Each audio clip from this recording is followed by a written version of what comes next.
आए विषय चल रहा था परमहंस। आजकल तो बड़े बड़े बोर्ड लग गए संतों के परमहंस। इतने परमहंस हो गए कि गिनती नहीं हो पा रही। आपको आज बता दूं मैं परमहंस की परिभाषा क्या है। गृहीत्वं नास्ति आहारम तत्र देहं वर्णितः। जिसके शरीर में किसी प्रकार के भोजन की जल की आवश्यकता न हो, जिसे जिंदगी में भूख न लगे, जिसे प्यास न लगे, जिसे ठंड न लगे, जिसे गर्मी न लगे, जिसे वस्त्र ढकने की आवश्यकता न पड़े, जिसके जीवन में कभी परिवर्तन न हो, वो परमहंस होते हैं। परमहंस। अब आजकल तो मालपुआ खा के परमहंस हो रहे,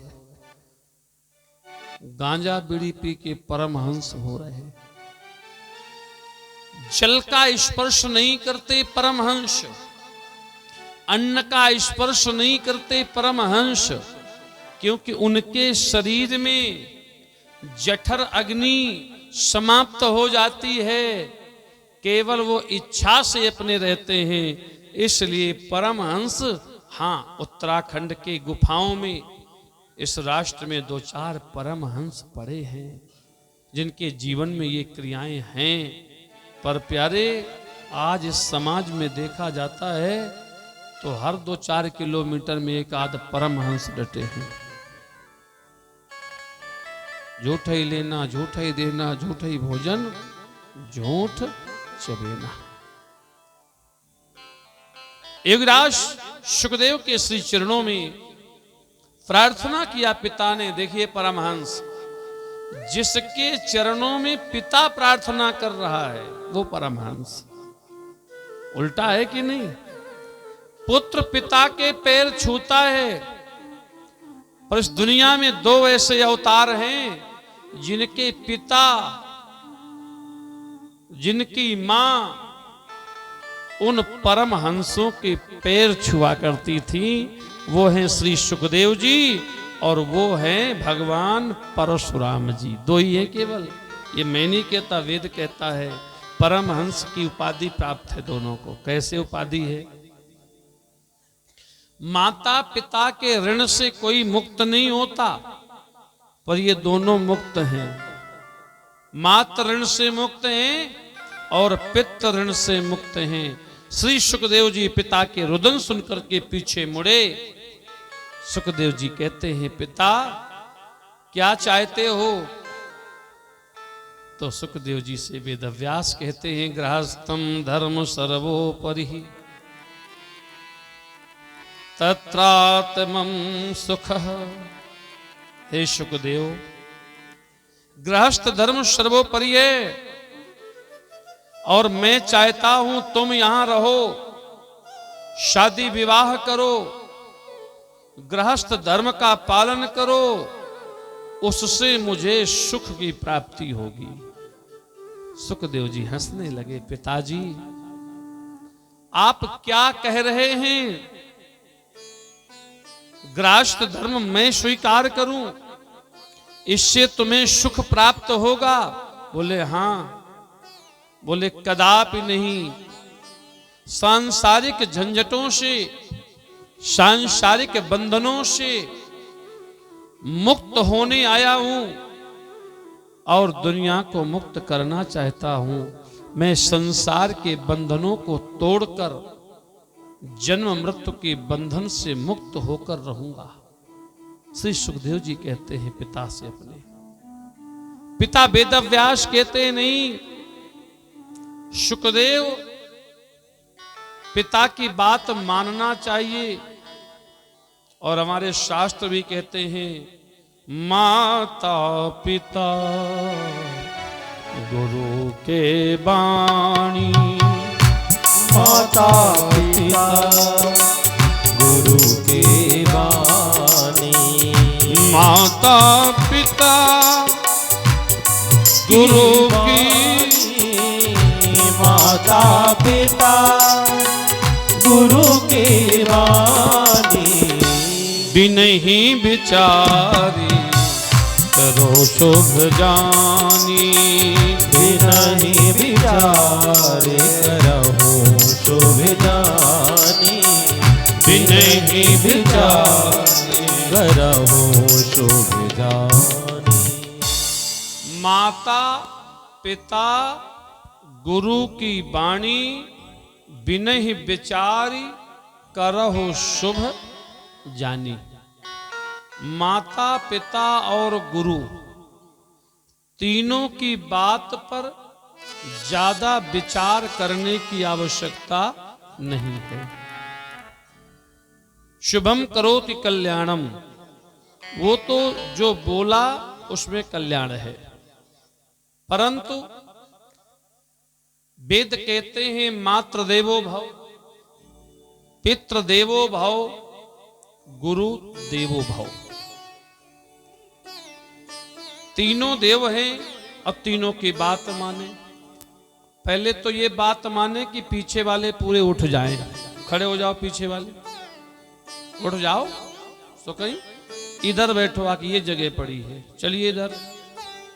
यहीं से शुरुआत हो जाए, माने कि न माने। पीछे वाले पूरे उठ के इधर आ, इधर बैठ जाओ, दूर दूर बढ़िया, बहुत जगह पड़ी है। उस टीले में कुछ है तो, क्योंकि वहां ज्यादा ही मन लगता है लोगों को बैठने में। वो जो टीला बना है बीच में, वहां कुछ नीचे है क्या? क्योंकि जो आता है वहीं बैठ जाता है, तो वहां कोई ऐसी क्रिया तो नहीं हो गई। हाँ, इधर बैठिए, इधर फायदा होगा बैठने से। क्यों?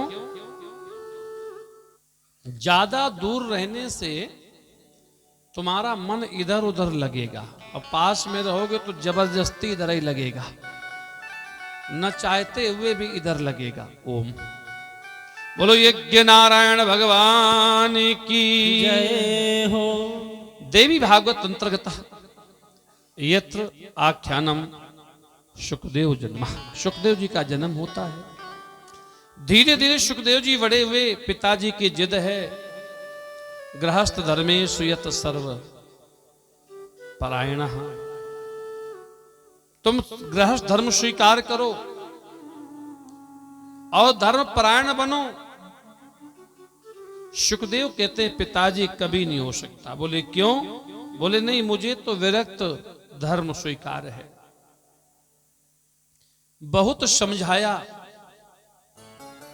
पर 5 वर्ष के सुखदेव गमनम अरण्य क्षेत्रे,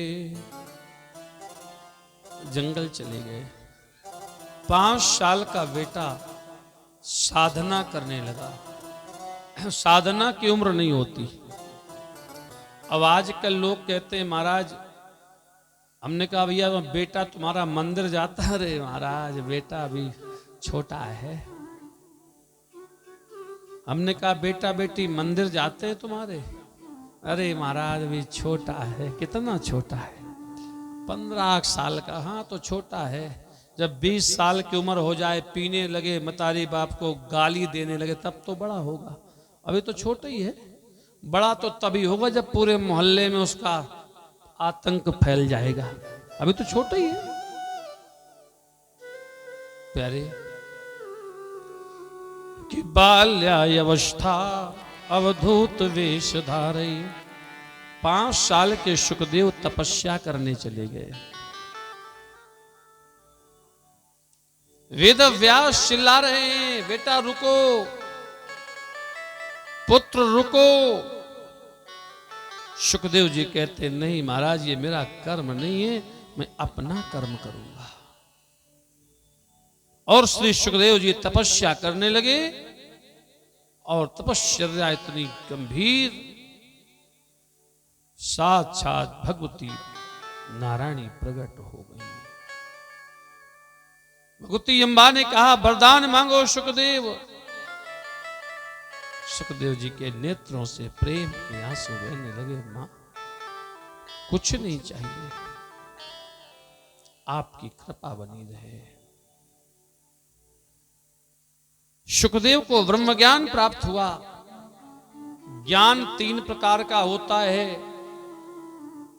एक होता है आध्यात्मिक ज्ञान, एक होता है भौतिक ज्ञान और एक होता है ब्रह्म ज्ञान। भौतिक ज्ञान इस संसार की जानकारी, आध्यात्मिक ज्ञान जिंदगी जीने की कला, अब ब्रह्म ज्ञान परमात्मा का सूक्ष्म से सूक्ष्म दर्शन, जो परमात्मा के विषय में चिंतन से प्रकट होता है, उसे ब्रह्म ज्ञान कहते हैं। महाराज सुखदेव को तीनों ज्ञान प्राप्त हैं। सुखदेव जी थोड़े बड़े हुए, पूरी दुनिया में आकार मचा सुखदेव के ज्ञान का। ज्ञानी थे। इधर पृथ्वी लोक में एक योगी शासक थे, क्षीरध्वज जनक। अब देखना दोनों की कथा। एक जन्म से योगी और एक कर्म से योगी। सुखदेव जन्म से ही योगी हैं और जनक जी कर्म से योगी हैं। दुनिया में उस समय वेद व्यास, नंदन शुक्र और महाराज निमि नंदन जनक, दोनों का नाम चल रहा था तपस्या के बल पर। उसी समय समाचार मिला श्री सुखदेव जी को कि मिथिला में एक ऐसा योगी है जिसको अपने शरीर का भी बोध नहीं है और उसका नाम विदेह है। विदेह, देह तो है पर उसे आभास नहीं होता कि मेरी देह है। अग्नि देवी के उपासक थे सुखदेव जी। अग्नि देवी, सुखदेव ने विचार किया उस योगी का दर्शन करना है। श्री सुखदेव जी मिथिला की ओर बढ़े। उस समय मिथिला में अष्टांग योग दर्शन का शास्त्रार्थ चल रहा था। शास्त्रार्थ, देश देशांतर के विद्वान इकट्ठा थे। सभी अपने अपने तर्क दे रहे थे। उस सभा में श्री सुखदेव जी गए। दुनिया में सुखदेव से बड़ा कोई परमहंस नहीं था, पर जिस समय उन्होंने जनक को देखा, अभी तक यहां तक की कथा में सुखदेव का जीवन 5 वर्ष का, अब दुनिया में सबसे बड़े परमहंस। पर जैसे ही जनक जी के पास गए तो जनक से कहते, महाराज हमें तुम्हारी दीक्षा चाहिए और हमें आप अपना शिष्य वरण करो। जनक कर्मयोगी, सुखदेव जी जन्म से योगी, जन्म से संन्यास लेने वाला। मिथिला में गया और जैसे ही मिथिला में देखा तो जनक से कहते, हमें तुम्हारा शिष्य वरण करो, बनाओ शिष्य। सुखदेव जी को देखकर जनक के नेत्र सजल हो गए। हे भगवान शिव, हे परमहंस, जो जन्म से अपना नारा लेकर वानप्रस्थ चला गया, ये कोई परीक्षा है कि हे भगवान शिव, क्योंकि शंकर के इष्ट कौन है, जनक के इष्ट कौन है, शंकर जी। हे शिव, ये मेरी परीक्षा है कि ये तुम्हारी इच्छा है कि आज परमहंस योगीराज सुखदेव मेरे शिष्य बनना चाहते हैं। जनक ने कहा, सुखदेव जी आपको रुकना पड़ेगा, आप प्रतीक्षा करें, अभी आप मेरे शिष्य बनने लायक नहीं है। शिष्य बनने लायक नहीं है। सुखदेव जी ने कहा, मुझ जैसा परमहंस ब्रह्मज्ञानी, जन्म से सन्यासी, और ये राजा है, चक्रवर्ती है, अष्टांग योगी है। सुखदेव को सुंदर सामने आसन देकर बिठाया। शाम का समय था। जनक जी ने सुनैना जी को बुलाया। वाम भागे यत्र भार्या, बाएं भाग पर पत्नी को बिठाया और सुनैना के सर पर बायां हाथ रखा और दाहिने हाथ में उठाया रुद्राक्ष की माला। और जैसे ही माले से एक बार मनका घुमाई तो सामने शशांक शेखर भगवान शिव प्रकट हो गए।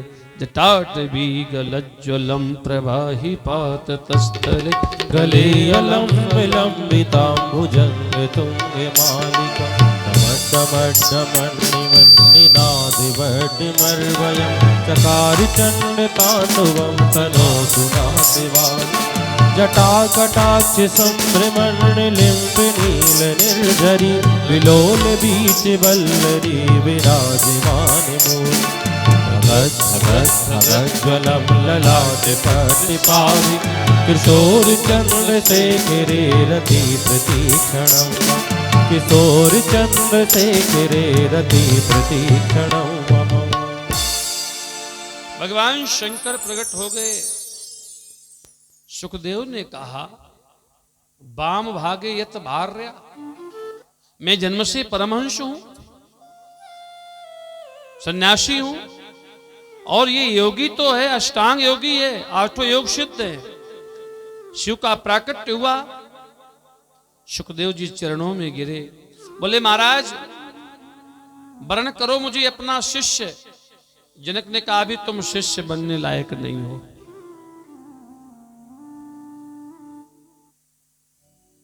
उसी समय सुखदेव ने कहा, अब मैं देखता हूं कि मैं शिष्य बनने लायक हूं कि नहीं। सुखदेव जी ने योग अग्नि प्रकट किया। जनक का शरीर जलने लगा। आग लग गई सिंहासन पर।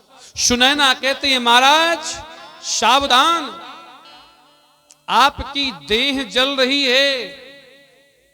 हंस करके जनक ने कहा, नश्यन्त यद् धर्मादेहम्, देह का धर्म है नष्ट होना। देह जलती है, देह मरती है, आत्मा ना विनश्यति, आत्मा कभी मरती नहीं है। और मैं देह नहीं हूं, मैं तो विदेह हूं, मैं जन्मता नहीं हूं, मैं तो जनक हूं। इसलिए संसार के लोगों, मेरे जलने का कोई फर्क नहीं, शरीर जल रहा है, मैं नहीं।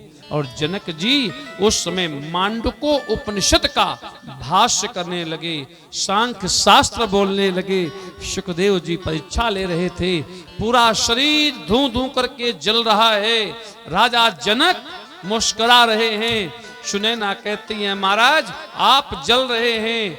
जनक जी कहते हैं, आत्मा ना विनश्यति, मेरी आत्मा नहीं जल सकती है। उसे हवा झोंकों पर उड़ा नहीं सकती, जल उसे भिंगा नहीं सकता, आग उसे जला नहीं सकती, यम उसे मार नहीं सकते। पूरा शरीर जल रहा था।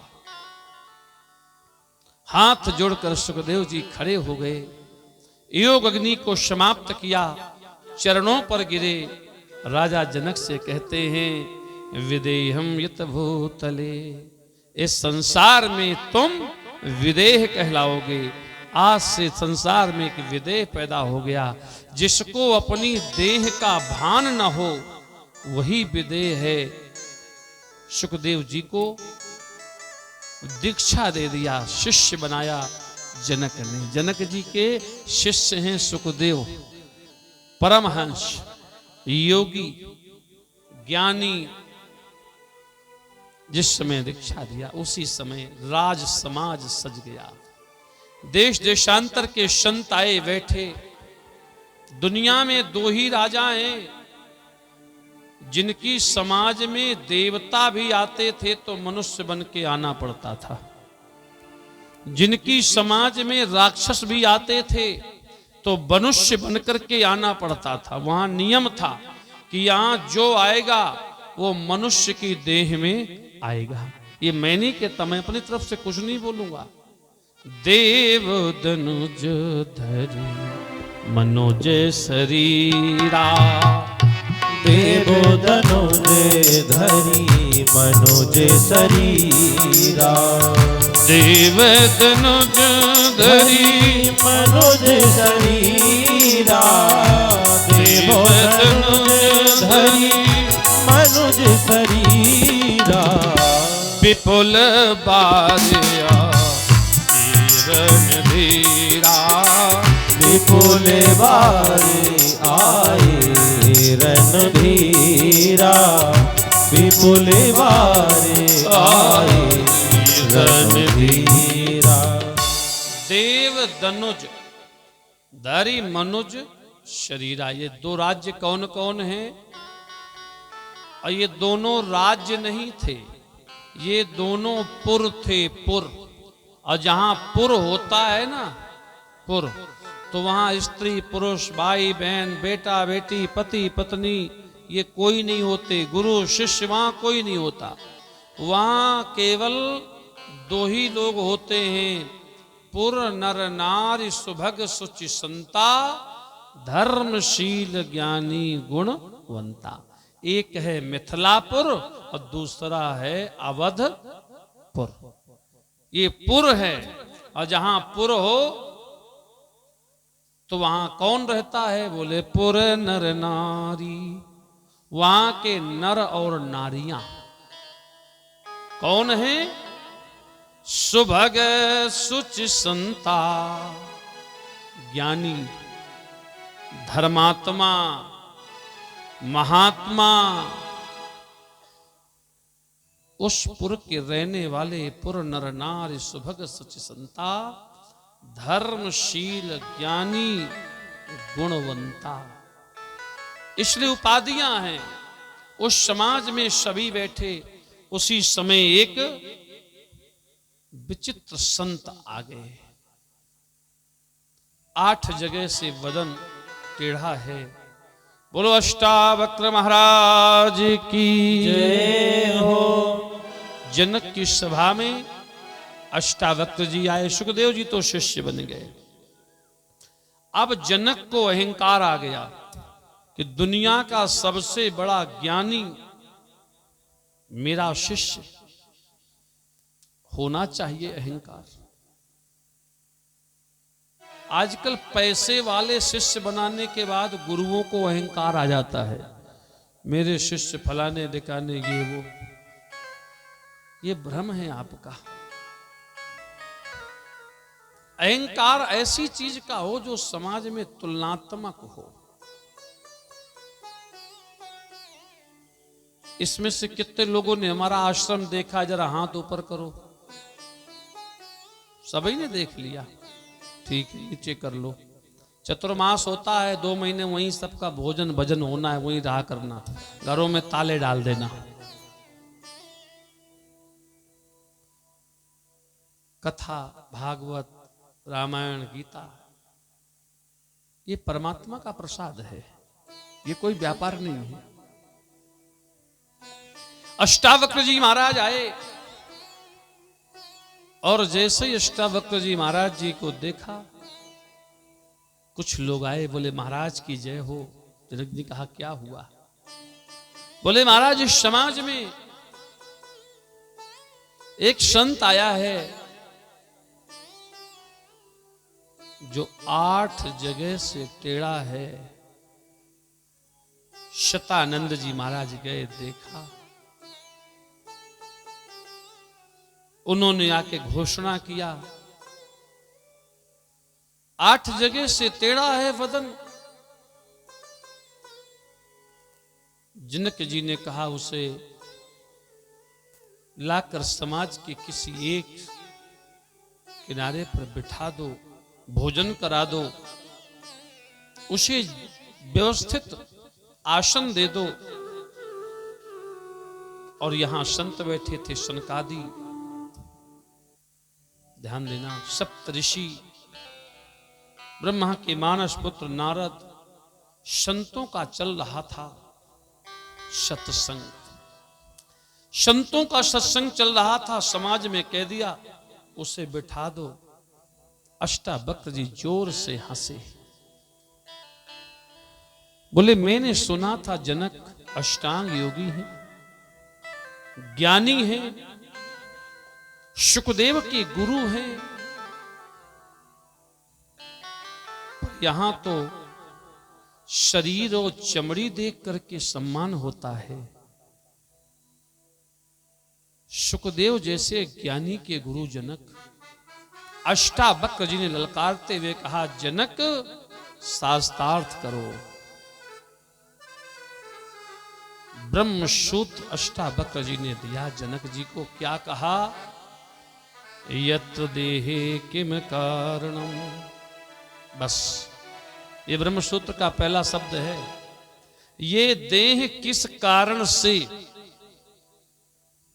दुनिया में आती है, इसके अलावा अष्टावक्र ने कुछ नहीं कहा। बल्कि अष्टावक्र गीता है, पर जनक से उन्होंने कहा यत देहे किम कारणम। बस इसका उत्तर चाहिए।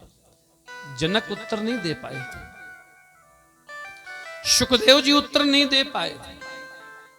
आठों वसु, दसों दिग्पाल, ब्रह्मा के मानस पुत्र सनक सनंदन सनत कुमार सनकादि ऋषि नहीं दे पाए उत्तर। सबने अपना अपना तर्क दिया।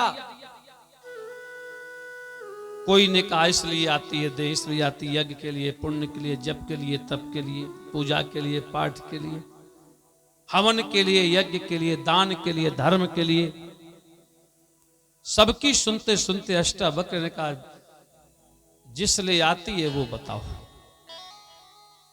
सबने सब उदाहरण दे दिए। किसी ने कहा समाधि के लिए, योग के लिए, जप तप यम नियम प्राणायाम ध्यान धारणा संयम के लिए। नहीं, सुनते सुनते अष्टावक्र जी मुस्कुराने लगे। बोले ये देह क्यों आती है, बस इसका उत्तर चाहिए।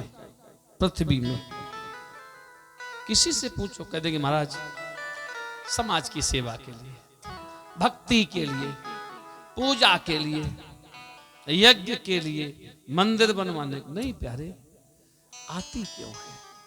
जब सब हार गए और किसी का उत्तर हां नहीं था, तो अष्टावक्र जी के पास जनक जी खड़े हो गए। महाराज आप ही बता दो। अष्टावक्र जी ने कहा मेरे ब्रह्म ज्ञान का ये पहला शब्द था, इसके आगे तो तुम कैसे बोल पाओगे? पहले शब्द का उत्तर नहीं है। जैसे वर्णमाला में का से ज्ञा तक पढ़ाया जाता है, पहला ही शब्द बच्चा 1 साल ना सीखे का, तो बोले महाराज ये क्या है? तो अष्टावक्र ने कहा यत्र देहे मरण धर्मा। बस एक शब्द। ये देह यहां आती है केवल मरने के लिए।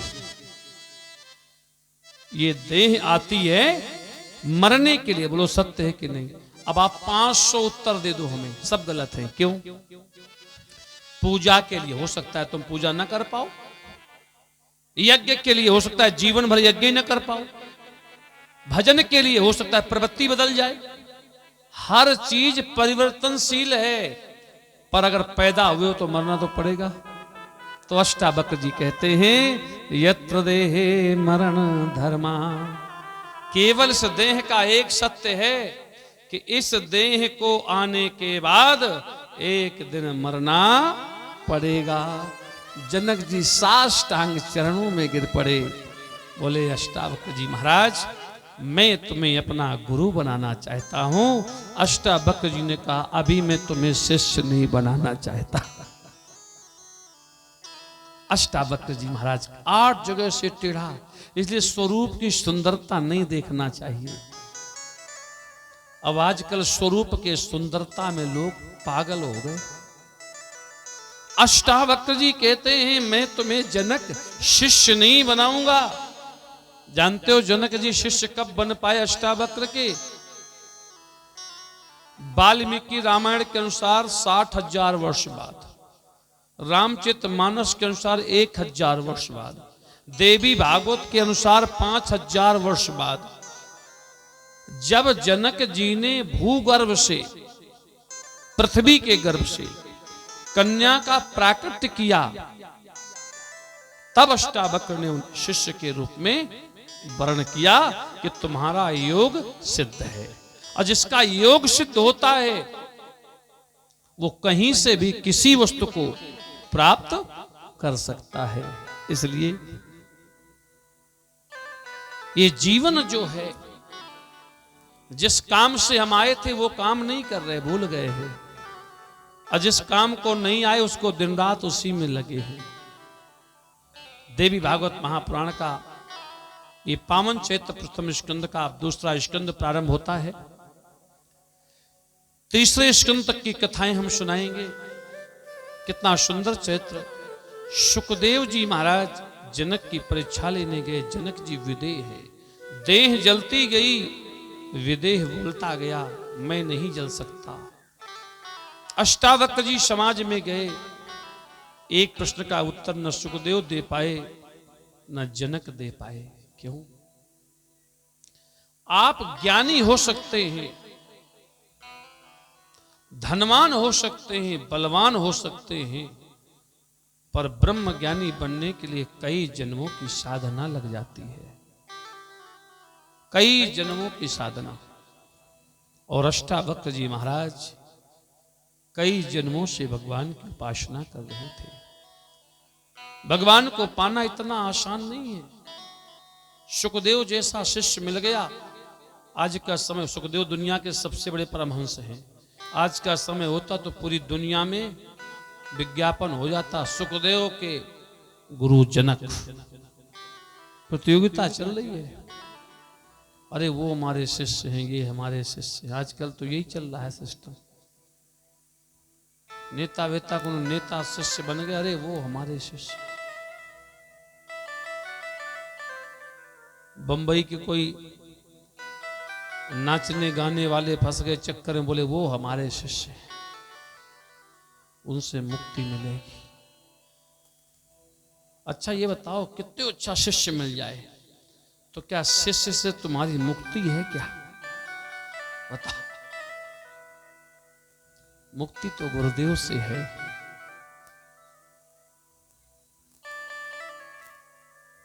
पर जो चाहिए वो कोई नहीं ढूंढ रहा। ज्ञानी शिष्य मिल जाए तो निश्चित रूप से उस गुरु को खुश होना चाहिए कि हमें ब्रह्म ज्ञानी विद्वान शिष्य मिला। और कभी कभी जनक जैसा सिद्धांत बन जाए। परमहंस शिष्य योगीराज सुखदेव शिष्य बन गए जनक जी के। यत्र रात्रि महाभागे रामम यत्र उपासना। ये जो नवरात्रियां हैं, इनकी उपासना प्रभु राम ने किया। किसके कहने पर? तत्र भाषो नारद। नारद के कहने पर श्री राम जी ने नवरात्रि का व्रत किया। नवरात्रि में दिन रात नहीं होते, चाहे जब पूजा करते रहो। 3 रातें नहीं होती। शिवरात्रि, नवरात्रि और काल रात्रि। काल रात्रि समझते हो? दीपावली के एक दिन पहले जो निशा होती है उसे काल रात्रि कहा जाता है। शिवरात्रि पता है, नवरात्रि नहीं पता होगा तो आज पता लगा लेना, क्योंकि तीसरा दिन है। अब नहीं पता होगा तो पता लग जाएगा, क्योंकि नवरात्रि का तीसरा दिन है। ये नवरात्रि के समय में यज्ञ चल, 1 साल से ये यज्ञ प्रतीक्षित था। 1 साल से, 1 साल की ये तैयारी है यज्ञ की। दवा डाल डाल के यज्ञशाला और संध्याएं बचाई गई। अभी 1 महीने पहले मैं एक गांव में कथा करने गया, भागवत करने। बड़ा अच्छा गांव है। कल से मेरी भागवत और आज शाम को मैं पहुंच गया। बस पहुंचा, बैठा, शाम को पूरा गांव इकट्ठा हुआ, महाराज जी कैसा है, क्या है। हमने कहा वैसा ही है, जैसा हो रहा था वैसा ही है सब। रात में 11 बज गए। मैं सबसे कहूं जाओ आराम करो, सुबह अपन कथा की व्यवस्था। अरे महाराज थोड़ा और बैठना है हमको। अच्छा सही बताओ कितनी देर बैठना है। तो बोले जब तक आप नहीं मना करेंगे। हमने कहा बिल्कुल पक्का। बोले हाँ। तब हमने कहा तो फिर से हम रात भर ना मना करें तो। बोले रात भर बैठे रहेंगे। तो हमने 6 लड़के खड़े किए, युवा 15 से 20 साल वाले। हमको बेटा कुल्हाड़ी ले आओ, 6 अपने अपने घर से एक एक। अब रात भर जब सोना ही नहीं है तो कुछ काम करें। खड़े हो गए। अभी बिल्कुल 1 महीने पहले की लेटेस्ट घटना है। और अभी आज शाम को मुझे वहां जाना भी है एक किसी कार्यक्रम में 10 मिनट के लिए। हम उस गांव में रात भर में 60 लकड़ियां कटवाया, 12-15 फुट की, और लेके पटका। हमने कहा चलो यज्ञशाला बनाओ। पूरी रात काम चला, ट्रैक्टर आ गया। दूसरे दिन 11 बजे तक यज्ञशाला बन के तैयार। रात भर में और दूसरे दिन 11 बजे तक यज्ञशाला बन गई बेरखेरी गांव में। इन लोगों को पता है, नरेंद्र गए थे भागवत करने। हमने कहा बैठकी होगी शाम को। दिन भर में गाड़ी भेजी गई जबलपुर, यज्ञ का सामान आया। शाम को बैठकी हुई यज्ञ की और भागवत की, और महामृत्युंजय यज्ञ प्रारंभ हो गया। महामृत्युंजय यज्ञ ऐसा निर्विघ्न यज्ञ हुआ। तो विषय है संकल्प शक्ति। यज्ञ हुआ, पूरे क्षेत्र के 10-15 गांव में प्रचार शुरू हो गया। दिन भर में 4-6 गाड़ियां लग गई। लोग पूछे गुरुजी पहले भागवत होना था इनकी। हमने कहा हाँ भागवत तो होना था। बोले अचानक यज्ञ। हमने कहा यज्ञ देव कूद पड़े। रात में 11 बजे यज्ञ नारायण कूद पड़े।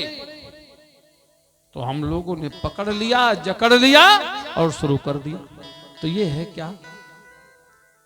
प्रभु की कृपा और मनुष्य की संकल्प शक्ति। भगवान राम से देवर्षि नारद ने कहा कि तुम साधना करो, नवरात्रि का व्रत करो। अब राम तो ब्रह्म है, पर वहां ब्रह्म नहीं है। 3 जगह राम ब्रह्म नहीं हो सकते। नारद के सामने, वशिष्ठ के सामने और विश्वामित्र के सामने। बाकी दुनिया के सामने ब्रह्म है, पर इन 3 के सामने वो ब्रह्म नहीं है। क्योंकि ये तीनों इनके लिए ब्रह्म हैं, क्योंकि तीनों का भाव गुरु भाव है। आई बड़ी सुंदर चर्चा। क्योंकि देवी भागवत ग्रंथ नहीं, ये पद्म पुराण का मानस खंड है। जिसमें नाना प्रकार की कथाएं, भिन्न भिन्न उपासनाएं बताई गई हैं। भगवान राम का नवरात्रि व्रत करना देवर्षि के द्वारा आदेश कैसे हुआ? राम का जन्म हुआ। अब जन्म तो राम का हुआ, कैसे हुआ? अयोध्या में एक राजा रहते थे जिनका नाम था दशरथ। दशरथ कोई राजा नहीं होता। ये शरीर हमारा आपका जो है ना, ये है रथ। इसमें घोड़े हैं 10, तो ये बन गया दशरथ। अब वो घोड़े कहां हैं? जितने जिंदा हैं।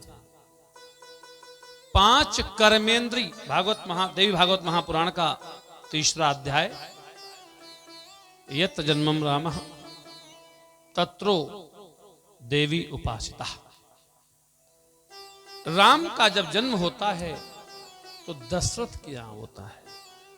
ये जो शरीर है ये है रथ, और घोड़े हैं 10। वो 10 घोड़े कौन कौन है, नाम बताए जाए। 5 कर्मेंद्रिय और 5 ज्ञानेंद्रिय, 10 इंद्रियां हैं। ये शरीर में 10 इंद्रियां हैं और 10 इंद्रियां इस शरीर में रहती हैं और शरीर उनका स्वामी है। तो ये हो गया दशरथ। और जैसे ही ये दशरथ बना तो ये जितेंद्रिय हो गया। जितेंद्रिय हो गया तो फिर ये पुरवासी बन गया और राम के जन्म का अधिकारी बन गया। आए यहीं से राम जन्म की कथा से शुरू करें। राम का सुंदर व्रत। 2 बार भजन कर लें, चूंकि नींद आ रही कुछ लोगों को, पीछे तो कुछ पहुंच गए हैं। कि राम राम राम सीता राम राम राम, हरे राम राम राम सीता तालियां। राम राम राम, हरे राम राम राम सीता राम। तालियां। राम। नींद भगाने का इलाज है। हरे राम राम राम सीता राम राम राम, हरे राम राम राम सीता राम राम राम, हरे राम राम राम सीता राम राम हरे राम। राम राम तालियों की सेवा करते हुए राम राम, हरे राम हरे राम हरे राम राम राम सीता राम राम राम, हरे राम राम राम राम सीता राम राम राम।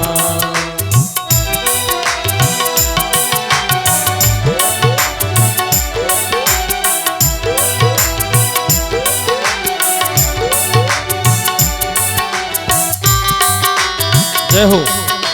जय हो।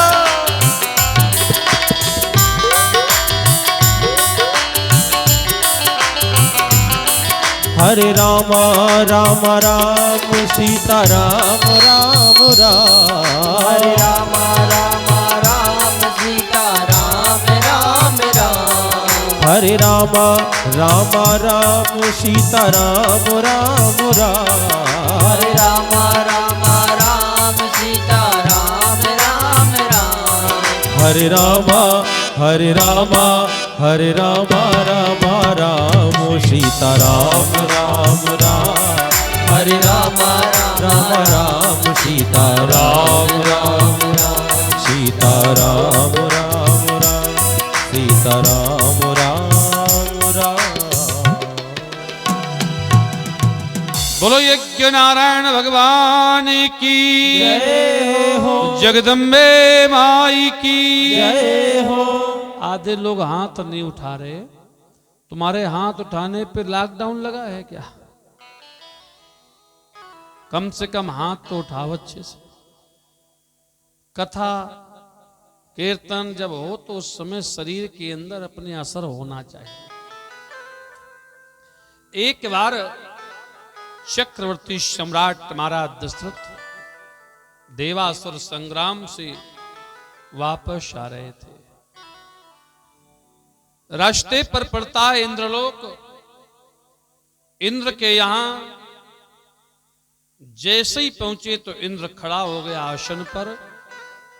अर्ध सिंहासन आसन दीना बुलाया, अपने सिंहासन पर बिठाया। दशरथ जी ने तरकश उतारा कंधे से और सिंहासन पे टांग दिया। तरकश सिंहासन से टांगा। घंटे 2 घंटे रुके। अब इंद्र के इंद्रासन में दशरथ जी को बैठने का अधिकार कैसे मिल गया?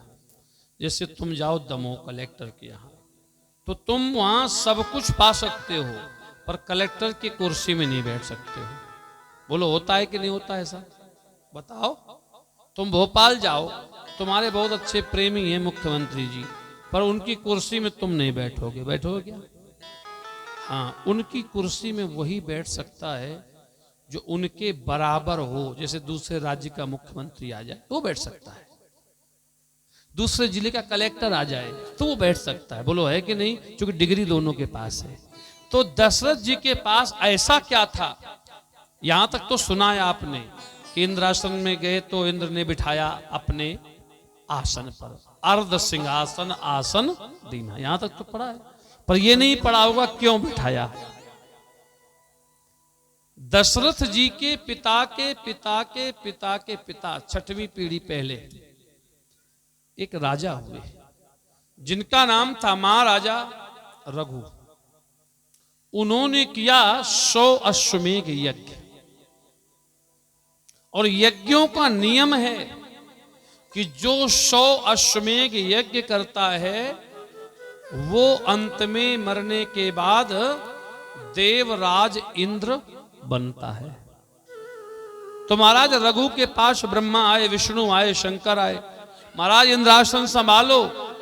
रघु ने कहा मैंने इंद्रासन पाने को यज्ञ नहीं किया, यज्ञ मैंने किया है पुण्य को प्राप्त करने के लिए। पूजा 2 प्रकार की, एक होती है पूजा अपने स्वार्थ के लिए, सिद्धि के लिए, एक होती है राष्ट्र के कल्याण के लिए।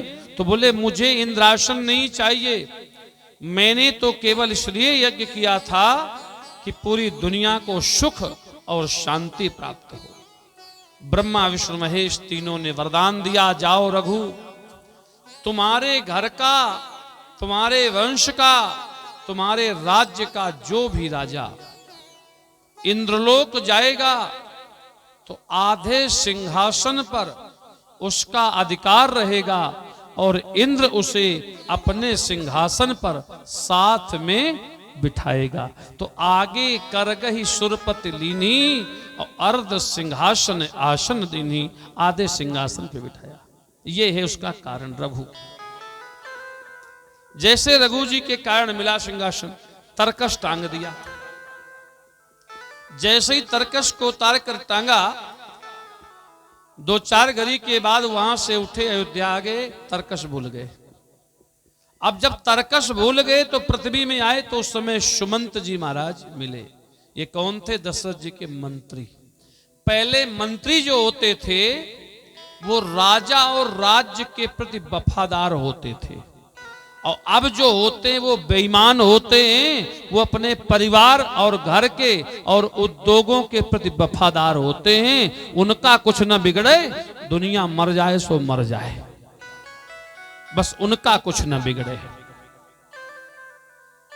पर उस समय राजा डरते थे, मंत्री डरते थे कि जासुराज प्रिय प्रजा दुखारी, अशोन पे अवश्य नरके अधिकारी।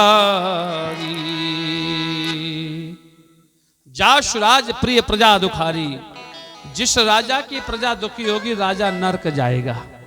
पर आज ऐसा नहीं है, आज तो कहते हैं हम भी चाहे जाए नरक चिंता नहीं है, पर आज की फैक्ट्री बन जाए कल की देखी जाएगी।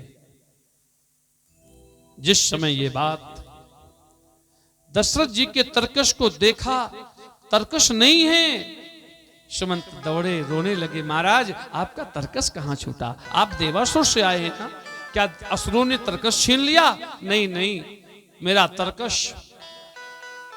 तरकश देवराज इंद्र के सिंहासन पर रह गया है।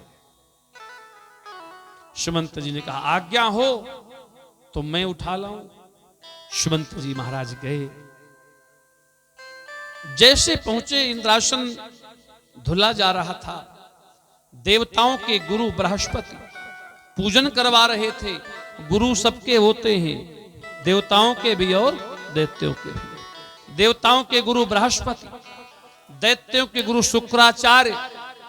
शाम को जाना कलारी में, वहां 10, 15, 50 गुरु मिल जाते। और गुरु आओ, शाम को चिलम भरे गांजा रगड़ रहे, बोले और गुरु, वो भी गुरु है। बीड़ी जला रहे, बोले और गुरु। आजकल तो गुरुओं की भरमार है प्यारे। मैंने अभी कथा में कहा था गुरु शब्द क्या है। अगर जीवन में व्यसन है, मैं तो ये कहता हूं यदि गुरु आपने बनाया है और यदि वो गुटखा खाते हैं, जर्दा खाते हैं, बीड़ी पीते हैं, तो फिर वो तुमको कैसे उस पार करेंगे, क्योंकि वो खुद ही नहीं उस पार लायक बन पाए। जब अपने जीवन के व्यसनों को नहीं नियंत्रित कर पाए, जब स्वयं के आचरणों को नहीं बदल पाए। बहुत ज्यादा गुरु हमसे नाराज रहते हैं, ज्यादातर नाराज ही रहते, कहते महाराज आप ऐसी कह देते हो, हमारे इतने चेला हैं, अब हम तो साथ ही रगड़ते हैं ऐसे गुटखा। तो हमने कहा हम तुम्हारी थोड़ी कहते हैं, हम तो गुरु शब्द की मीमांसा बता रहे हैं, हम किसी का नाम नहीं ले रहे, हम तो बता रहे हैं। देवगुरु बृहस्पति सिंहासन की पूजा करवा रहे थे। सुमंत जी ने कहा महाराज सिंहासन क्यों धुला गया? इंद्र ने कहा सुमंत, अयोध्या के राजा दशरथ आए थे, निसंतान थे, निसंतान, उनके बैठने से सिंहासन दूषित हो गया, इसलिए हम इस सिंहासन को पवित्र करवा रहे हैं। देवगुरु बृहस्पति कह रहे हैं, गुरुदेव हैं, देवताओं के गुरु हैं, और इंद्र देवताओं का राजा है, तो गुरु अपना काम कर रहा है। गुरु शब्द बड़ा वंदनीय होता है प्यारे। मैंने भी अपने जीवन में गुरु पाया है। संसार में ऐसा कोई भाग्यशाली होगा जो मेरे गुरुदेव जैसे संसार में अद्भुत साधक सिद्ध पूर्ण परमहंस हैं वो, और उनके जीवन से हम लोगों ने सीखा है। जिनके जीवन में बड़े बड़े लोग आए और गए, उस महापुरुष के जीवन में जरा सा कोई दंभ नहीं, अहंकार नहीं, कोई भान नहीं, परंतु याद रखना गुरु शब्द ही एक ब्रह्म का स्वरूप है। बृहस्पति जी ने पूजन कराया, सुमंत जी वापस गए, तरकस हाथ में दशरथ जी के चरणों में गिर पड़े, महाराज की जय हो। दशरथ जी बोले सुमंत ले आए। सुमंत बहुत जोर से रोए, महाराज मैं मंत्री हूं, आपका सेवक, आप मेरे स्वामी हैं, राजा हैं, आज मैंने अपने आंखों से देखा और कानों से सुना है, तुम्हारे संतान न होने के कारण देवराज इंद्र ने तुम्हारे सिंहासन को धुलवाया। दशरथ ने कहा नहीं, मेरे संतान है, मेरी बेटी है शांता। दशरथ जी की बेटी थी राम की बहन, उसका नाम था शांता, जिसका विवाह श्रृंगी ऋषि के साथ हुआ था। दशरथ जी की पाल्य पुत्री थी। चक्रवर्ती सम्राट दशरथ इनकार करते हैं, परंतु सुमंत कहते नहीं, आप निसंतान हैं। दशरथ जी के मन में प्रश्न आ गया, क्या करें? दशरथ चाहते तो देवताओं के वैद्य अश्विनी कुमार को बुला सकते थे, दशरथ चाहते तो वैद्यराज धन्वंतरी को बुला सकते थे, दशरथ जी चाहते तो स्वयं ब्रह्मा विष्णु महेश को आना पड़ता। ये वही दशरथ हैं जो महाराज मनु थे। विधि हरि है तब देख पारा, मनु समीप आए बहुबारा। देवताओं को आना पड़ता, पर दशरथ जी कहां गए? अपने गुरुदेव के यहां गए। गोरो पहि तोरत गई महिपाला, गुरु पहि तुरत गई महिपाला, गुरु पहि तुरत गए महिपाला, गुरु पहि तुरत गए महिपाला, लगे करने अति विनय विशाला। लगे करनो अति विनय विशाला। लगे करने अति विनय विशाला। गुरपई तुरत गए महिपाला।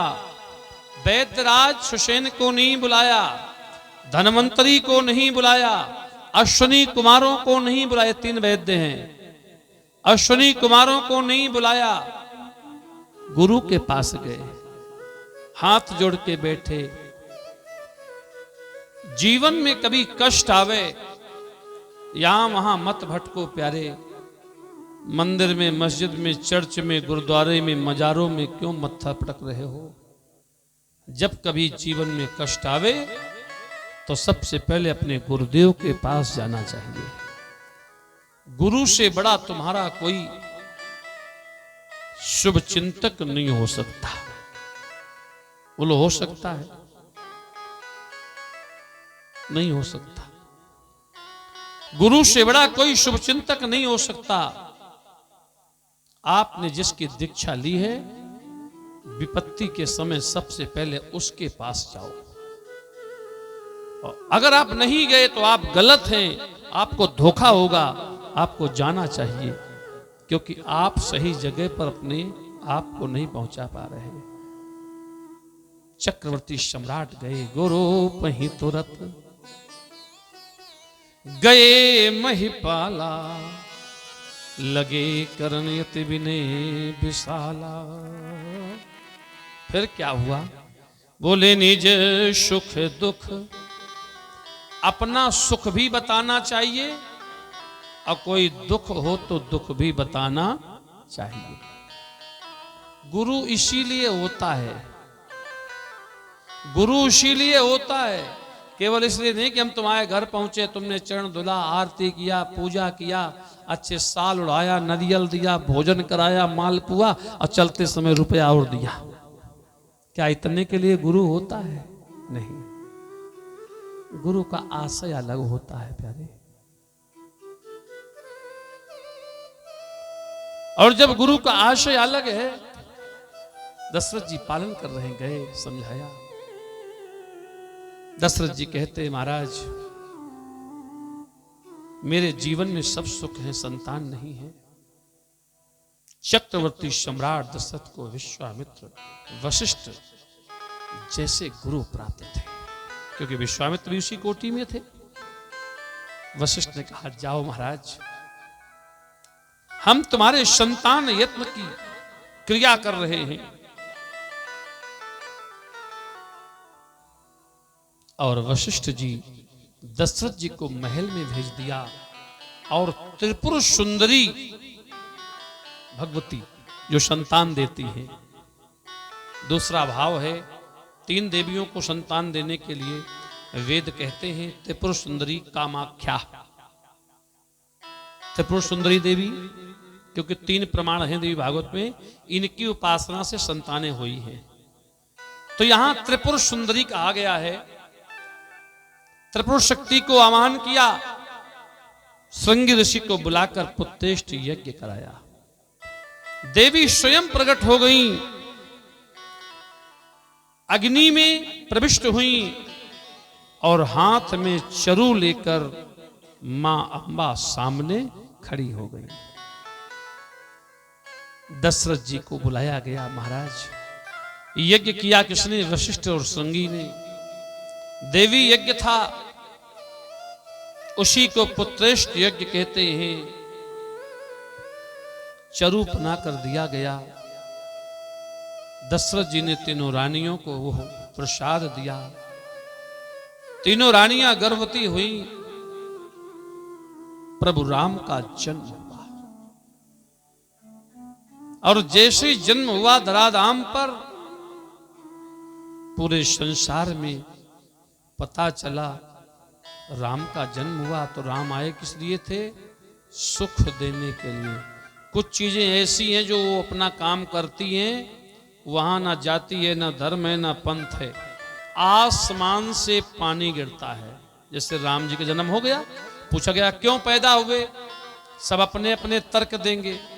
कोई कहेगा रावण को मारने, कोई कहेगा नहीं जटायु को तारने, कोई कहेगा नहीं सीता से विवाह करने, कोई कहेगा नहीं दशरथ को पुत्रवान बनाने। नहीं, तर्क ये है कि राम जी आए थे केवल संसार को सुख देने के लिए। सब ही मुनिन के आश्रम ही प्रभु जाय जाय सुख दीन। तो तुम कह सकते हो तो केवल संतों को सुख देते थे? नहीं, तब तब धरि प्रभु विविध शरीरा, हर ही कृपा निधि सज्जन पीड़ा। दुनिया में जितने सज्जन लोग हैं सबके दुखों को दूर किया है और सबको सुख प्रदान किया। राम का काम है सुख देना। भगवान थोड़े बड़े हो गए, जन्म हो गया, और जैसे ही राम जी सरकार का जन्म होता है, सुनना और इस चीज को समझना, पहले कोई नाम तो था नहीं। चारों बेटे अयोध्या के आंगन में, बंदी जनों ने कहा दशरथ जी तुम्हारे यहां बेटा हुआ। दशरथ जी बोले नहीं हो सकता। क्यों नहीं हो सकता? बोले बेटा नहीं हुआ। दशरथ ने आंख बंद किया। ब्रह्म विद्या, ब्रह्म ज्ञानी, ब्रह्म दर्शन, तीनों उपाधियां हैं। दशरथ जितेंद्रिय है, आंख बंद हुई। बोले नहीं बेटा नहीं है। बोले कौन हुआ? बोले दशरथ पुत्र जन्म शुनिका नामान हो ब्रह्मानंद। बोले ब्रह्मानंद। इतने में दौड़ के वशिष्ठ जी आए, बोले खबरदार झूठ बोल रहा है। दशरथ सावधान, ब्रह्मानंद नहीं है। दशरथ जी कहते हैं कि कौन है? वशिष्ठ बोले मैं गुरु हूं, मैं जानता हूं वो कौन है। बोले कौन है? बोले जो आनंद सिंधु सुख राशि, वो तो आनंद है। पीछे बेचारा खड़ा था, केवट दौड़ पड़ा। बोले खबरदार, गुरु चेला दोनों झूठ बोल रहे हैं। बोले क्यों? बोले ब्रह्मानंद नहीं है, वो आनंद नहीं है। बोले फिर कौन है? बोले वो तो परमानंद है। बोले कैसे? बोले केवट चरण पखारण लागा, परमानंद उमगी अनुरागा। परमानंद है, ये मेरा परमानंद है। दशरथ का ब्रह्मानंद, वशिष्ठ का आनंद, और तीनों के बीच में चौथा कूद पड़ा। बोले सावधान, तीनों झूठ बोल रहे। बोले कौन? बोले ना वो परमानंद, ना वो ब्रह्मानंद, ना वो आनंद। बोले फिर वो कौन है? तो शंकर जी कहते हमारी सुनो, जो हम कहें वो है। बोले क्या है? बोले राम सच्चिदानंद दिनेशा। राम सच्चिदानंद हैं। दशरथ का ब्रह्मानंद, वशिष्ठ का आनंद, केवट का परमानंद और शंकर का सच्चिदानंद। अब तीनों शब्द सत चित और आनंद, सच्चिदानंद का यही अर्थ होता है, सत चित और आनंद। राम जन्म की बात कर रहा हूं। भगवान का जन्म हो जाता है। अब भगवान जब थोड़े बड़े हुए, 1 महीने की, चूंकि देवी भागवत के अनुसार जैसा सूक्ष्म कथा लिखी है वैसे मैं सूक्ष्मता से सुना रहा हूं, नहीं तो जन्मे में तो लगते 4 घंटा। पर जैसा देवी भागवत में वर्णन है, क्योंकि देवी भागवत का 3रा अध्याय चल रहा है, मैं मगर एक चीज जरूर सुनाऊंगा, भगवान का नामकरण। बस इतना करके आपको मैं आज की कथा से छुट्टी दूंगा, पर नामकरण सुन के जाएंगे। चारों बेटे भगवान बनकर आए। ये अलग अलग नहीं थे। अगर कोई कह दे अलग थे तो भी भगवान की वाणी झूठ हो जाएगी। भगवान ने कहा था अनसन सहित मनुज अवतारा, अल्लैहों दिनकर वंश तारा। तो अंश माने उसी का अंश होगा ना। जैसे लोहे का टुकड़ा है तो 1 टुकड़ा, 2 टुकड़ा, 3 टुकड़ा, 4 टुकड़ा। ये तो नहीं है कि एक पाइप के 4 टुकड़ा, तो 1 लोहे को, 1 गिलट को, 1 तांबे को, 1 एल्युमिनियम को। नहीं हो सकता। अगर 1 पाइप का टुकड़ा है तो 1 ही धातु होगी कि नहीं होगी बताओ। तो भगवान कहते हैं अंशन सहित हम चारों अंश हैं, और जब अंश हैं तो वही पूर्ण है। अब जब चारों हुए तो 1 महीने के हो गए। पहले बच्चों के जो नाम हैं वो गुरुजी रखाते थे। तुम्हारा नाम तो पक्का गुरुजी ने रखाया होगा, रखाया था ना। अब तुम्हारे बेटों का नाम भी गुरुजी ने रखाया होगा, पर नाती नातनों के नाम गुरुजी ने नहीं रखाया। उनका नाम तो टीबी महारानी ने रख दिया अपने आप। क्यों भैया? सुखेंदा वो सही कह रहे। पहले बच्चों के नाम रखते थे गुरुजी, पर अब बच्चों के नाम रखती है टीबी महारानी। टीबी महारानी, जो अच्छा लगा वही रख दिया। पहले ऐसा नहीं होता था। पहले जो गुरुजी कहें वो अच्छा लगता था, और अब जो अच्छा लगता है वो कहा जाता है। बोलो सही है उल्टा है?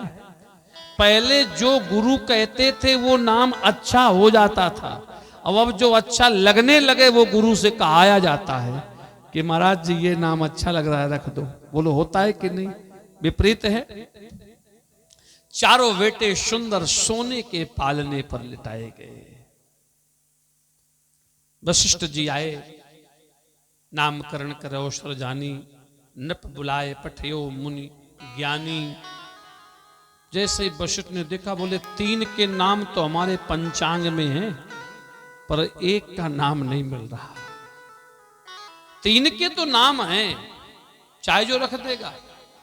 बोले एक का नाम नहीं मिल रहा। बोले वो कौन है? बोले इनके इतने नाम हैं कि हम निर्णय नहीं कर पा रहे कि रखे कौन सा। इनके नाम अनेक अनूपा, मैं कचुक हूं सुमति अनुरूपा। इतने नाम, इतने नाम। अच्छा इतने नाम क्यों हैं? क्योंकि वो है ब्रह्म, पूर्ण ब्रह्म। और जो पूर्ण ब्रह्म होता है तो गौ गोचर जहां लगे मन जाई। दुनिया के एक एक कण में, एक एक तृण में, एक एक अणु में, और इस धूल के एक एक रज में उसका नाम समाया है, उसका रूप समाया है। तो उसका निराकरण कौन करेगा कि यही नाम लिया जाएगा? दशरथ जी विचार करने लगे। नहीं वशिष्ठ तुम नाम रखाओ। बोले महाराज एक का नहीं रख सकते, बाकी इनका तो रख दिया हमने, 3 का कहो तो बता दे। बोले उसका क्यों नहीं? बोले उनके नाम अनेक अनूपा, मैं कचुक हूं सुमति अनुरूपा। मैं कैसे कह दूं नाम उनका? कुछ तो बोलो।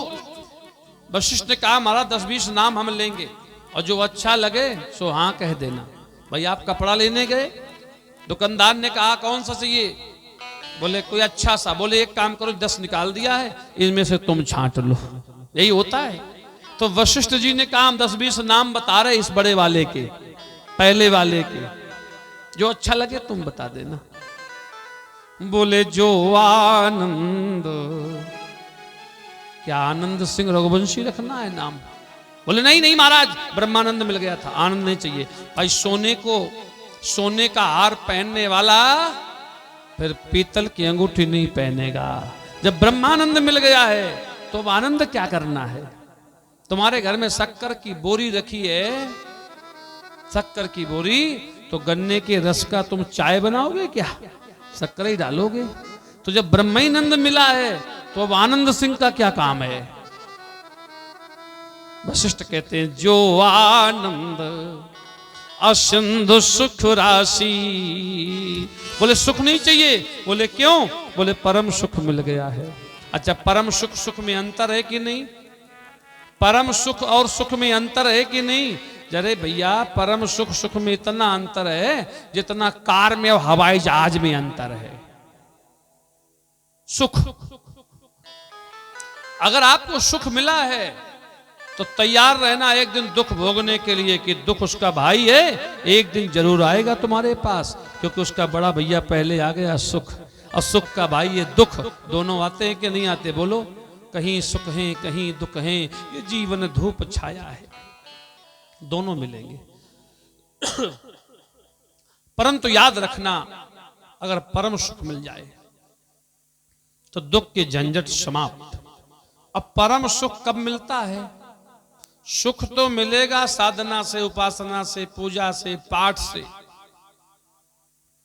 पर परम सुख केवल एक ही जगह मिलता है, भगवान की कथा से। प्रमाण चाहिए, बिना लिखे तो बात चलेगी नहीं।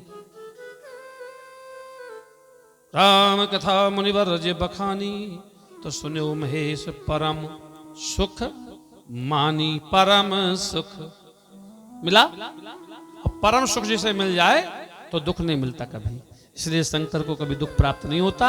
शमनम क्रोध पर दुखम कथते सा शंकरा, जो दूसरे के दुखों को दूर करे उसका नाम शंकर। महाराज वशिष्ठ कहते हैं तो फिर महाराज बोले शोभा धाम राम यस नामा। दशरथ जी बोली ये जो छोटा सा नाम तुमने लिया बीच में राम, महाराज ये कैसा रहेगा? बहुत अच्छा लग रहा है। क्या अच्छा लगा? शोभा धाम राम, बोले 2 अक्षर का नाम है, 2 अक्षर का। रमंतना योगी जना नाम हृदय प्रपास्ते रामम इष्टतम शिव हृदय कत्ते शाह रामम। ये राम है जो 2 अक्षर के हैं। दशरथ जी बोले महाराज अच्छा लग रहा है, एक काम करो बड़े वाले को टीका लगा दो, इसका नाम तो राम रख दो। बोले क्यों? बोले ये 2 अक्षर का है। आप हम सब जितने बैठे हैं कितने अक्षर के? 2 अक्षर के।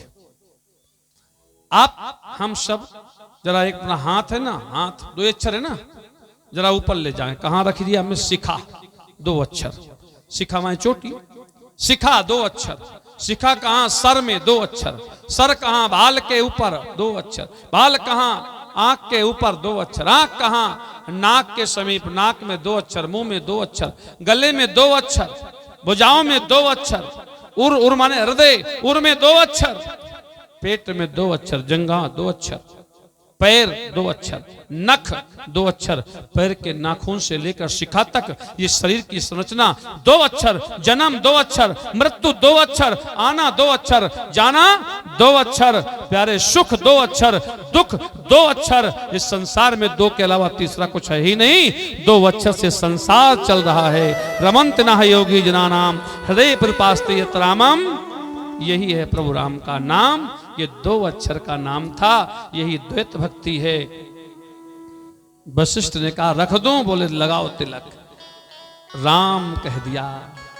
दूसरे बेटे पे दृष्टि पड़ी। बोले विश्वभरण अपोषण कर जोई,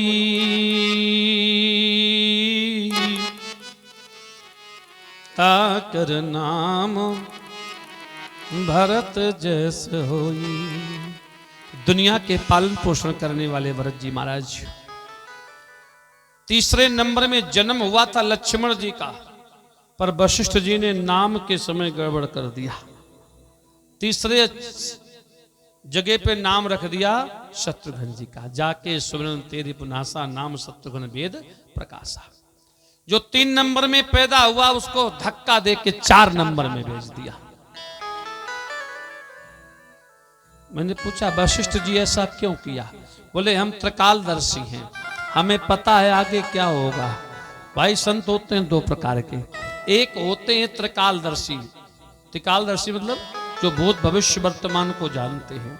एक होते हैं कालदर्शी जो वर्तमान को समझते हैं। त्रिकालज्ञ सर्वज्ञ तुम, गति तुम्हार सर्वत्र। तीनों काल को जानने वाले वशिष्ठ ने कहा मैंने जो किया उचित है। बोले क्या किया? बोले धक्का दे के पीछे कर दिया।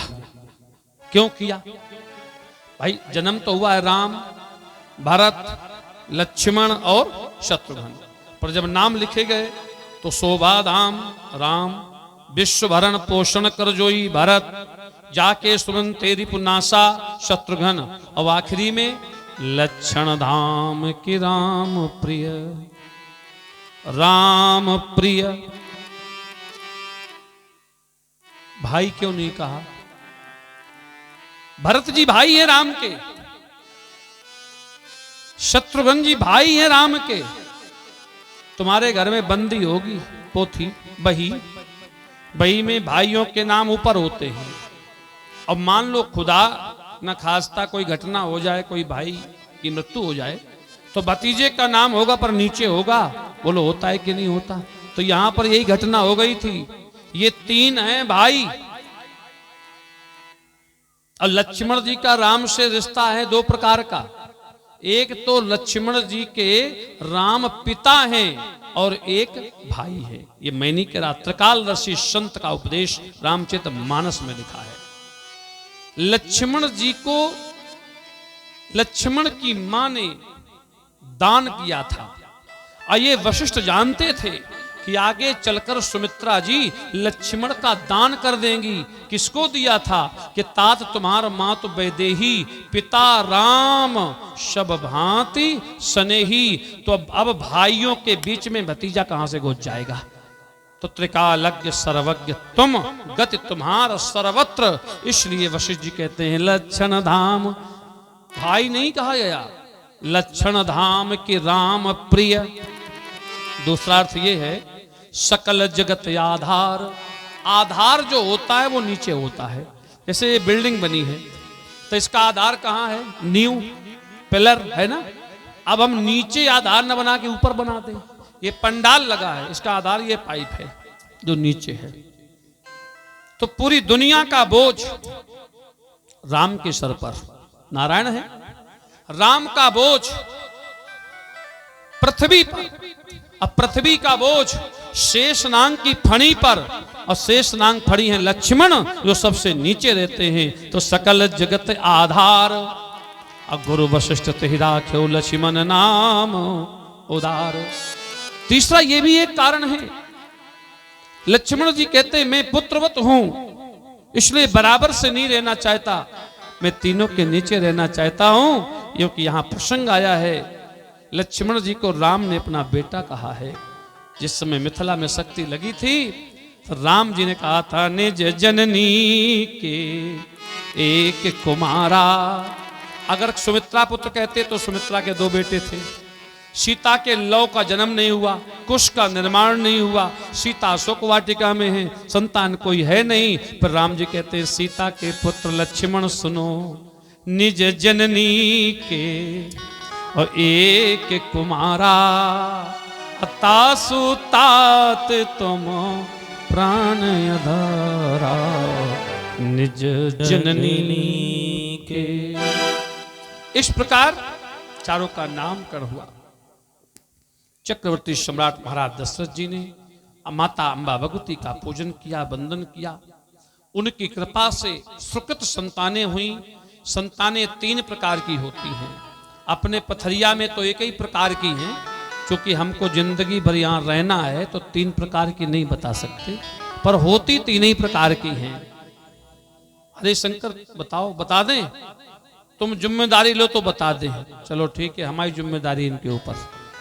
एक होते हैं पूत, पूत। एक होते हैं सपूत, और एक होते हैं, दाऊ बोलो,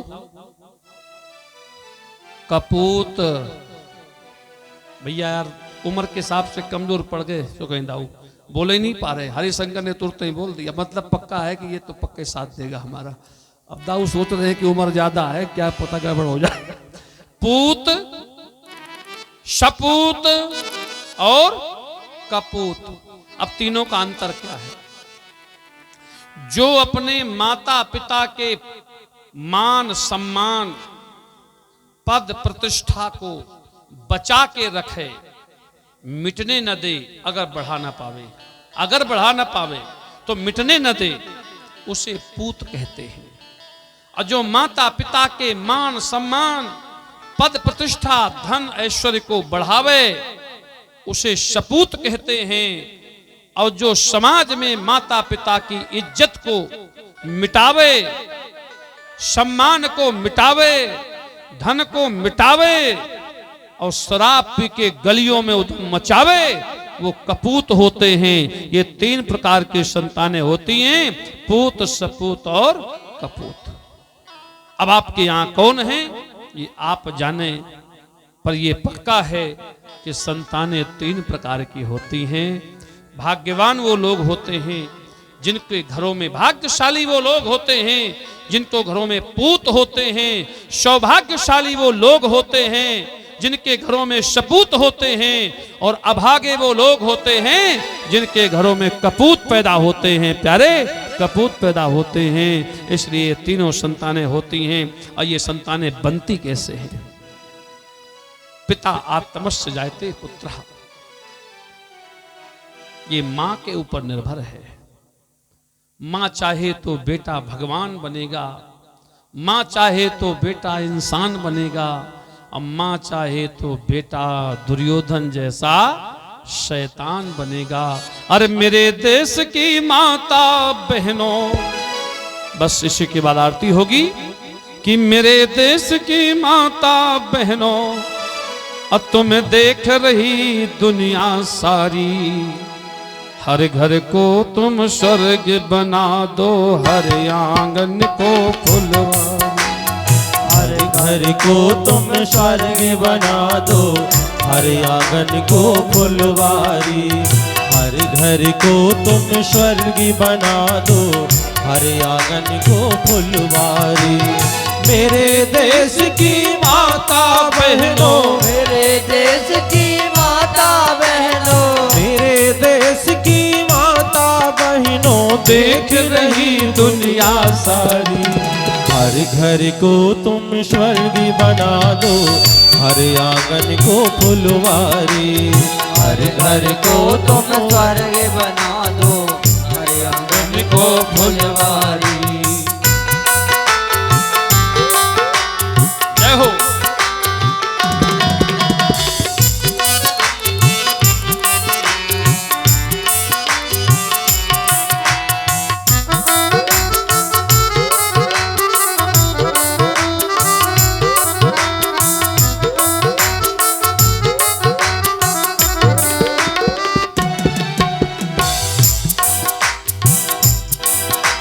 मेरे और कैसे बनेगा ये घर स्वर्ग, और कैसे आंगन में खिलेगी फुलवारी। कर में हमेशा ऐसे करना, पुत्र बने आज्ञाकारी। कर में हमेशा ऐसे करना, पुत्र बने आज्ञाकारी। कर में हमेशा ऐसे करना, पुत्र बने आज्ञाकारी। कर में हमेशा ऐसे करना, पुत्र बने आज्ञाकारी। लव कुश ध्रुव प्रहलाद बना दो, भी समझे सा व्रतधारी। लव कुश ध्रुव प्रहलाद बना दो, भी समझे सा व्रतधारी। लव कुश ध्रुव प्रहलाद बना दो, भी समझे सा व्रतधारी। लव कुश ध्रुव प्रहलाद बना दो, भी समझे सा व्रतधारी। मेरे देश की माता बहनों, मेरे देश की माता बहनों, देख रही दुनिया सारी। हर घर को तुम स्वर्ग बना दो, हर आंगन को फुलवारी।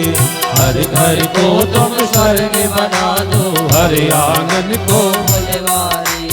हर आंगन को फुलवारी। ये सब माताओं के ऊपर है, चाहे जैसी रचना कर दे। माताओं की संस्कृति, माताओं के संस्कार इस राष्ट्र का निर्माण करते हैं।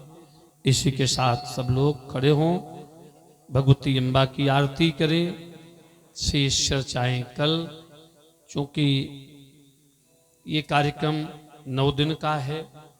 आज कथा का तीसरा दिन। धीरे धीरे दिन चले जाएंगे और हम आप समझ नहीं पाएंगे, क्योंकि इतनी उम्र चली गई। किसी ने 40 साल गंवा दिए, किसी ने 50 साल, किसी ने 60 साल, किसी ने 70 साल, क्योंकि चली जा रही है उम्र धीरे धीरे। बचपन भी बीता, जवानी भी बीती, बुढ़ापे का होगा असर धीरे धीरे। अच्छा, हर तारीख तुमको याद है, जन्म तारीख याद होगी तुम्हें, याद रखना।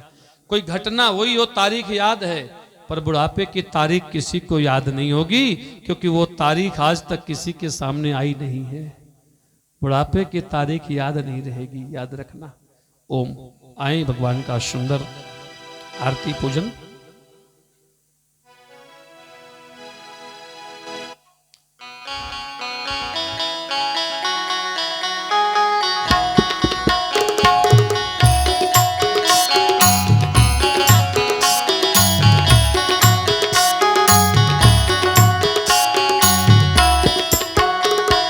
करे भगत मिलो आरती माई दोई वीरिया। करे भगत मिलो आरती माई दोई वीरिया। भगत मिल आरती माई दोई वीरिया करे भगत हो आरती माई दोई वीरिया हो माई दोई वीरिया हो माई दोई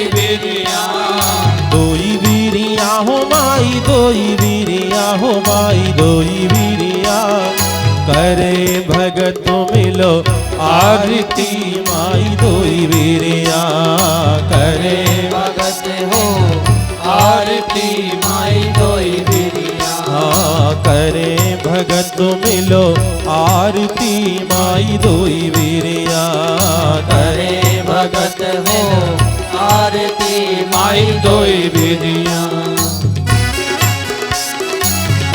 सभी लोग मस्ती के साथ ताली जाते हुए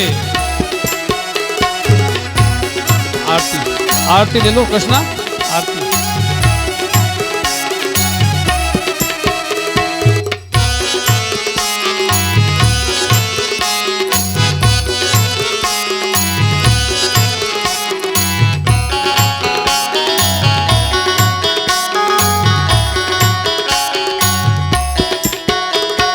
सोने के लोटा गंगा जल पानी माई दोई वीरिया सोने के लोटा गंगा जल पानी माई दोई वीरिया सोने के लोटा गंगा जल पानी माई दोई वीरिया सोने के लोटा गंगा जल पानी माई दोई वीरिया अतरी चढ़ाई भर भर शिशिया अतर चढ़ाई दो शिशिया अतरी चढ़ाई दो शिशिया हो माई दोई वीरिया करे भगत मिलो आरती माई दोई वीरिया तालियां करे भगत मिलो आरती माई दोई वीरिया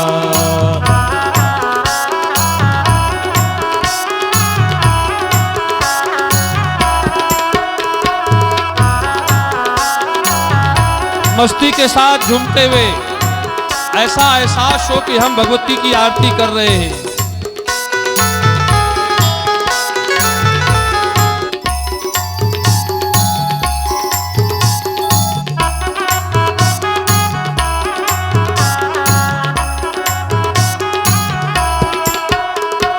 पान सुपारी मैया ध्वजा नारियल दोई वीरिया पान सुपारी मैया ध्वजा नारियल दोई वीरिया हे पान सुपारी मैया ध्वजा नारियल दोई वीरिया पान सुपारी मैया ध्वजा नारियल दोई वीरिया मेवा तीर सजी थरिया मेवा खीर सजी थरिया मेवा तीर सजी थरिया हो माई दोई वीरिया करे भगत मिलो आरती माई दोई वीरिया करे भगत मिलो आरती माई दोई वीरिया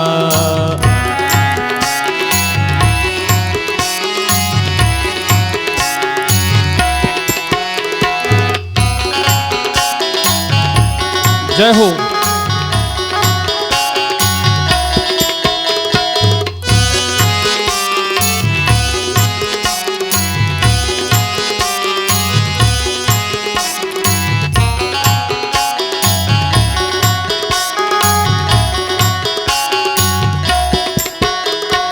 लाल ननद बन के फुलवा माई दोई वीरिया लाल नगन बने से बोलेवा माई दोई वीरिया ये लाल ननद बन के फुलवा माई दोई वीरिया लाल नदन बने से बोलेवा माई दोई वीरिया हार बनाई चुन चुन कलिया हार बनाए चुन चुन कलिया ये हार बनाई चुन चुन कलिया हो माई दोई वीरिया करे भगत मिलो आरती आरती माई दोई वीरिया करे। सभी यजमान आरती में आगे आ जाया करें जो यज्ञ में बैठे हैं। करे भगत मिलो आरती माई दोई वीरिया करे भगत मिलो आरती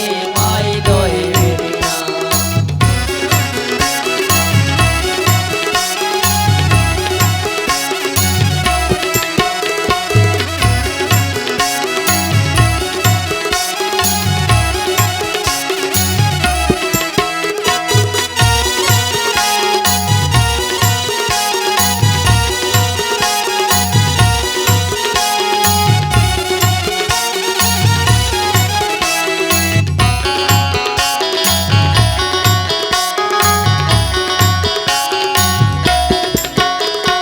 लाल बरन श्रृंगार चढ़े माई दोई वीरिया लाल बरन सिंगार चढ़े माई दोई वीरिया।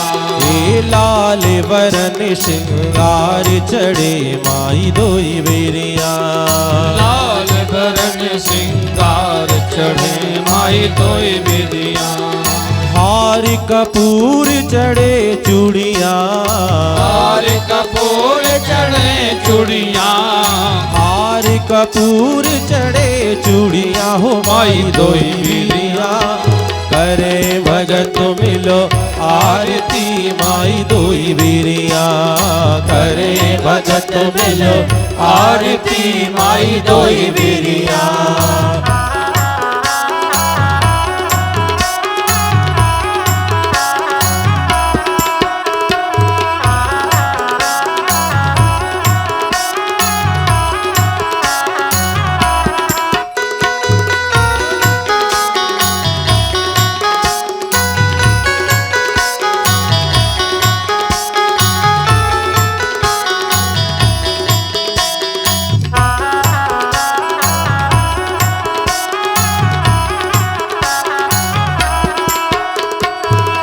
पांच भगत मिल करे आरती दोई वीरिया पांच भगत मिल करे आरती दोई वीरिया।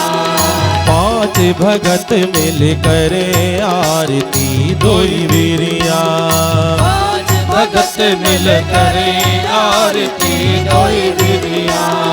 काटो बिकट की ये लड़िया काटो बिकट की ये लड़िया काटो विपत्ति की ये घड़िया हो माई दोई वीरिया करे भगत मिलो आरती माई दोई वीरिया करे भगत मिलो आरती माई दोई वीरिया दोई वीरिया हो माई दोई वीरिया दोई वीरिया हो माई दोई वीरिया दोई वीरिया हो माई दोई वीरिया हो माई दोई वीरिया करे भगत मिलो आरती माई दोई वीरिया करे भगत मिलो आरती माई दोई वीरिया। जय कर्पूर गौरम करुणावतारम संसार सारम भुजगेंद्र हारम सदा वचन हृदयारविंदे भवहु भवानी शयतं नमामि। मंदार माला कुलकार काली कपाल माला सरसेन दिगंबराज च दिगंबराय नमः शिवाय ओम नमः शिवाय। हरे राम राम राम हरे हरे हरे कृष्णा कृष्णा कृष्णा ओ हरे मेरे बाके बिहारी की जय जय जय हरे बिहारी के जय जय जय ओ बंसी वाले कन्हैया की जय जय जय बंसी वाले कन्हैया की जय जय जय राधे कृष्णा की जय कृष्ण राधे की जय हरे कृष्णा की जय कृष्ण राधे की जय राधे कृष्णा की जय कृष्ण राधे की जय कृष्णा की जय कृष्ण राधे की जय। ओ मेरे बाके जय हो। सभी लोग दोनों हाथ ऊपर उठाकर और मधुर मधुर तालियों की सेवा करते हुए बोल जयकारा हो शेरा वाली का बोल जयकारा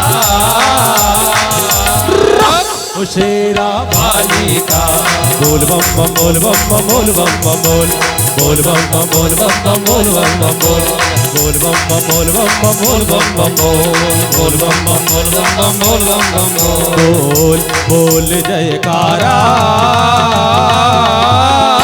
ओ शेरा वाली का खुला दरबारा